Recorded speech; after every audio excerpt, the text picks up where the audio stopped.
La différence entre prohibition, décriminalisation, dépénalisation, légalisation, des fois on est dans une dichotomie, mais il y a vraiment beaucoup de modèles possibles. La prohibition, c'est complètement interdit, c'est criminalisé. La décriminalisation, on ne criminalise plus, mais c'est interdit, c'est pénalisé. La dépénalisation, on ne pénalise plus. Ensuite, on peut tomber dans un modèle légal où c'est simplement les gens sont autorisés à l'autoproduction, mais il n'y a pas de distribution. On peut avoir un système ultra strict comme de prescription qui serait très peu accessible ou de légalisation, mais très encadré vers un modèle plus extrême là, de libre marché, promotion d'un style de vie, publicité, etc. Donc, il y a toute une panoplie, puis on essaie de viser quelque chose un peu dans le milieu parce qu'on sait que les deux extrêmes sont peut-être associés au plus de méfaits. La prohibition davantage brime les droits de la personne et crée de la violence. À l'autre extrême, si c'est un modèle très libéral, bien là, on peut avoir une augmentation de la consommation, des méfaits des dépendances. Là, il y a une question de valeur, qu'est-ce qui est plus grave pour chacun. Moi, je trouve que c'est plus grave la violence, les décès, puis brimer les droits de la personne.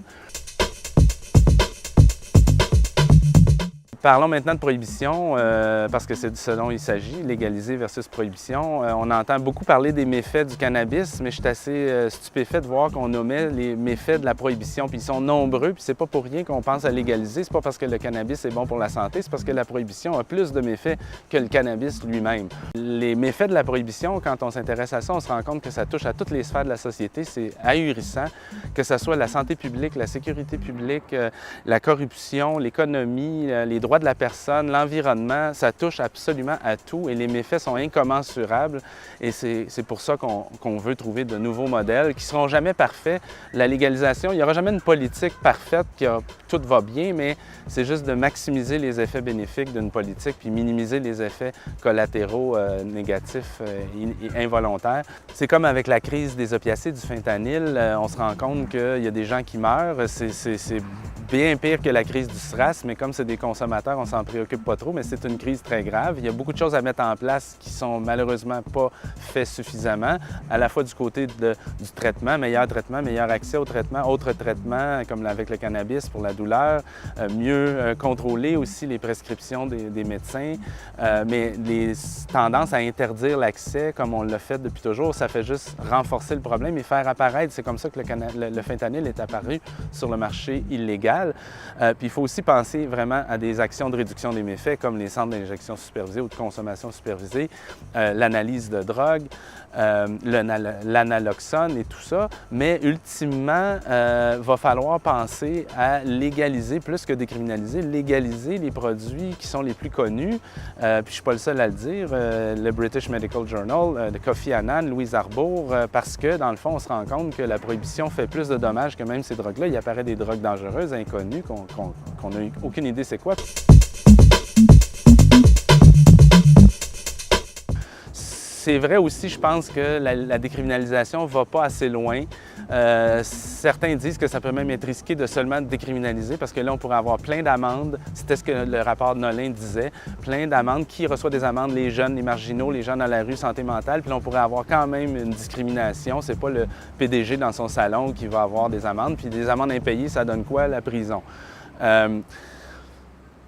Et la décriminalisation, ce que ça ne fait pas, contrairement à la légalisation, c'est déstigmatiser les consommateurs et contrôler les produits que les personnes achètent. Et on le voit avec la crise du fentanyl, c'est une des grandes préoccupations que la décriminalisation ne règle pas.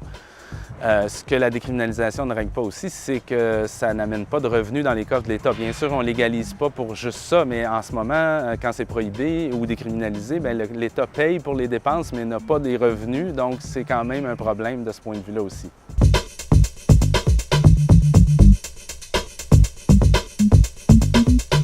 Il y a une grande hypocrisie aussi autour de quelle substance est légale puis quelle ne l'est pas. Puis il y a des scientifiques qui ont regardé la dangerosité des substances parce que c'est là-dessus que reposent les conventions internationales et la prohibition. Puis il y a juste à peu près pas de corrélation entre ce qui est légal puis pas, puis ce qui est dangereux puis pas. Et il y a beaucoup de substances qui sont très consommées par beaucoup de gens dans la société. En fait, on est tous consommateurs ou presque, soit de médicaments, d'alcool ou de drogues légales comme le café ou drogues illégales. C'est une très petite minorité qui ne consomme pas. Et dans ce sens-là, même des fois, la même molécule va être perçue de manière très différente. Le cannabis, la cocaïne consommée par des avocats dans la tour Ville-Marie, ça passe. Mais le crack chez des Afro-Américains, ça, c'est stigmatisé. Puis même les peines aux États-Unis sont 4 fois plus élevées pour la même molécule qui est consommée par les Noirs. Souvent, on voit la consommation de substances psychoactives comme quelque chose d'immoral, qui n'a pas de bon sens, mais fondamentalement, ça fait partie de la nature humaine et même animale. Les anthropologues ont recensé 15 000 cultures dans l'histoire de l'humanité, sur lesquelles il y en a moins de 5 qui ne consommaient pas de substances psychoactives, probablement parce qu'ils ne les trouvaient pas.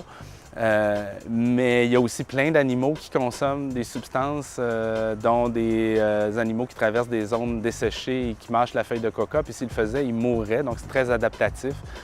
Par ailleurs, des fourmis qui élèvent des ranchs de pucerons au jus psychédélique, puis on ne comprend pas pourquoi, sauf avoir du fun de fourmis, on ne voit pas à quoi ça sert. Et ça nous dit que, dans le fond, c'est comme vraiment partie intégrante, même le besoin d'altération de conscience, ça s'atteint par d'autres moyens, là, la méditation, le jeûne, etc., sweat lodge, mais la consommation, c'est pas nécessaire, mais ça fait partie de l'humanité. Ça en a toujours fait partie, puis ça va toujours en faire partie, quoi qu'on en dise, qu'on en veuille. Et on peut même critiquer l'idée que ça serait mieux s'il n'y en avait pas. Je pense qu'il y a là aussi une question d'équilibre où ça peut être utile, aidant, mais bien sûr, ça peut nuire si c'est trop présent. Mais je pense que ça peut nuire si c'est complètement absent, puis on verrait peut-être plus de violence ou d'autres choses qui se passeraient.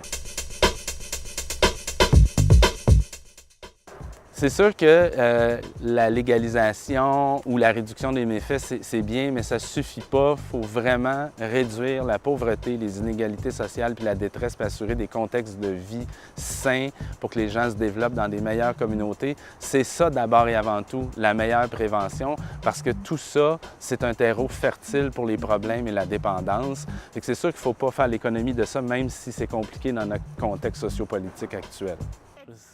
Ben, juste ici, moi je suis bien satisfait, puis je connais les joies du montage, puis je vois déjà le produit dans ma tête, puis ça me semble que ça va être excellent. J'ai hâte de voir ça. Je vous mets de la pression.